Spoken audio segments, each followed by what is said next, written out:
विकास यादव जी, दिल्ली से। राधे राधे महाराज जी, आपके चरणों में कोटि कोटि प्रणाम। महाराज जी, इन 3 प्रश्नों को जानने की बहुत जिज्ञासा है, कृपया करके बताएं कि मैं कौन हूँ, मैं कहाँ से आया हूँ और मैं कहाँ जा रहा हूँ।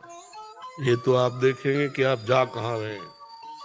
जिसका प्रश्न है, जो आखिरी प्रश्न है, आप कहाँ जा रहे हैं, तो आप देखेंगे मार्ग हम आपको बताएंगे कि आप पहचानो कहाँ जा रहे हो। वो कहा, आप वही हो जिसकी खोज की जाती है। तत्त्वम असि। अगर अंश भी स्वीकार करें तो पूर्ण का अंश पूर्ण ही होता है। पूर्णमदः पूर्णमिदं पूर्णात् पूर्णमुदच्यते पूर्णस्य पूर्णमादाय पूर्णमेवावशिष्यते।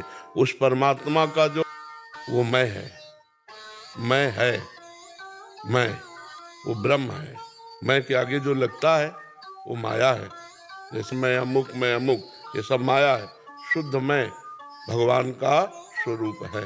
पहली बात, आप भगवत स्वरूप हो। कब? जब देहाभिमान छोड़ करके अपने स्वरूप का अनुभव करोगे तब। अभी तो असाधारण महामहिमा से युक्त जो स्वरूप है वो ढका हुआ है और आप देहाभिमानी एक जीव है। इस समय एक देहाभिमानी जीव है। स्थूल सूक्ष्म कारण तीनों शरीरों का राग त्याग करके जो ब्रह्मविद ब्रह्म ही भवति, जो अपने स्वरूप को बोध प्राप्त कर लेता है, वो ब्रह्म स्वरूप ही है। समझ गए? माया अज्ञान कल्पित कल्पनात्मक भ्रम में फंसने के कारण वही शुद्ध ब्रह्म जीव कहलाया, और इसी माया कल्पना से मुक्त हो जाए तो वही ब्रह्म है। ठीक है? न कहीं जाना है न कहीं आना है, सर्वत्र तेरी सत्ता है। अब तू अपने आप को भूल करके मायाकृत इस आकर्षण में फंस करके अब नरक जाने की बात सोच रहा है, या स्वर्ग जाने की सत्कर्म कर रहा है, या परम पद में पहुंचने के लिए भजन कर रहा है। अब ये आपको देखना पड़ेगा, आप कहाँ जाएंगे। इसका निर्णय तो आपका आचरण बताएगा, आपका चिंतन बताएगा, आपका लक्ष्य बताएगा। आपका लक्ष्य क्या है ये आपको बताएगा। आप परमात्मा स्वरूप हैं, आप कहीं नहीं आना न कहीं जाना। स्वप्न का भ्रम में पूरा, यहाँ से आप ब्रह्म स्तंभ पर्यंतम सर्वम मायामयम जगत, यहाँ से लेकर ब्रह्म लोक तक मायामय जगत है। तू सत्य है, परम सत्य है, त्रिकाल सत्य है। अपने स्वरूप को जान, तत्त्वम असि। समझ पा रहे हो आप? ये शुद्ध अध्यात्म की वार्ता है, प्रपंच मिश्रित नहीं, शुद्ध अध्यात्म की वार्ता। अगर साधन करते हो तो हमारी बात समझ पाओगे, नहीं हवा में उड़ जाएगी ये बात। समझ पा रहे हैं आप जी? अंबिका जी, हैदराबाद से। राधे राधे। राधे राधे महाराज जी। महाराज जी, मैं भगवान में विश्वास रखने के बावजूद अंदर से डर, चिंता, जिज्ञासा क्यों महसूस कर रही नहीं हूँ? केवल विश्वास है, भगवान से नहीं नहीं जुड़े कार्य विश्वास नहीं, नहीं विश्वास नहीं। विश्वास हो जाएगा तो निर्भय हो जाओगे, निश्चिंत हो जाओगे, निशोक हो जाओगे। विश्वास अभी नहीं है। अभी जवान से विश्वास है, हृदय से विश्वास नहीं।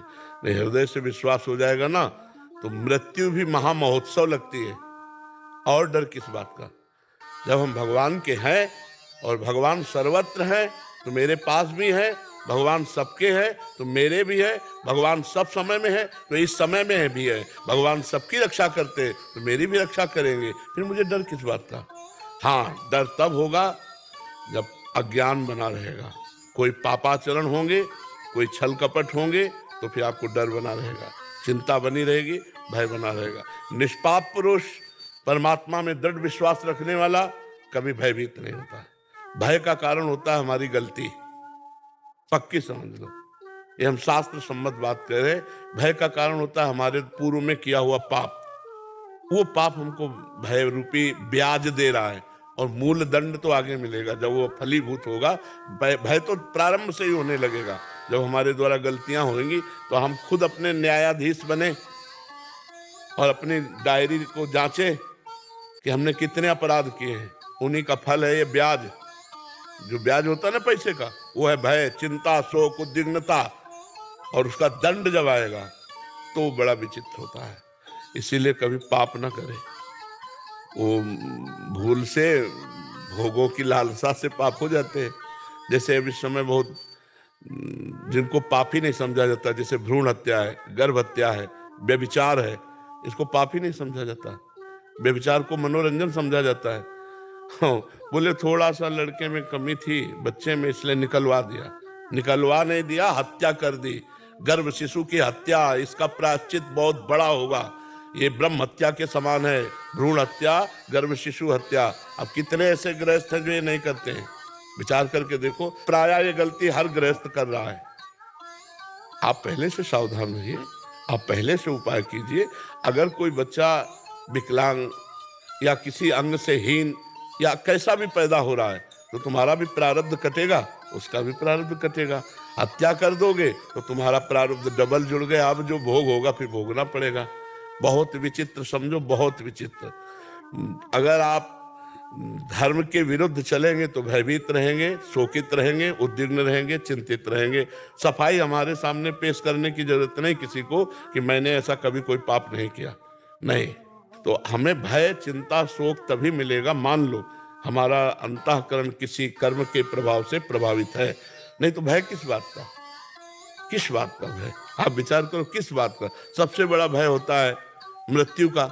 तो मृत्यु में भगवान ने कहा कि समस्त विभूतियों में हरण करने वालों में मैं मृत्यु हूं, तो मेरे श्री कृष्ण ही तो मृत्यु है, फिर उनसे क्या डरना?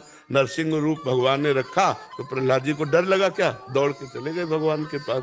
तो हमें लगता है नाम जप करो, भगवान से प्रार्थना करो और भयभीत होने की जरूरत नहीं है। नाम में इतनी सामर्थ्य कि पूर्व के जितने पाप हैं उन सबको भस्म कर देगा। नाम संकीर्तनम यस्य सर्व पाप प्रणाशनम। और भगवान की शरण में हो तो कह रहे हैं हम सर्व पापेभ्यो मोक्षयिष्यामि मा शुचा, मेरी शरण में हो जाओ, मैं तुम्हारे सारे पाप नष्ट कर दूंगा। सन्मुख होए जीव मोहि जब ही जन्म कोटि अगना, करोड़ों जन्मों के पाप नष्ट हो जाते जब जीव भगवान के चरण शरण में आ जाता है। तो ये बात समझ में आई? हमारा क्या लगा?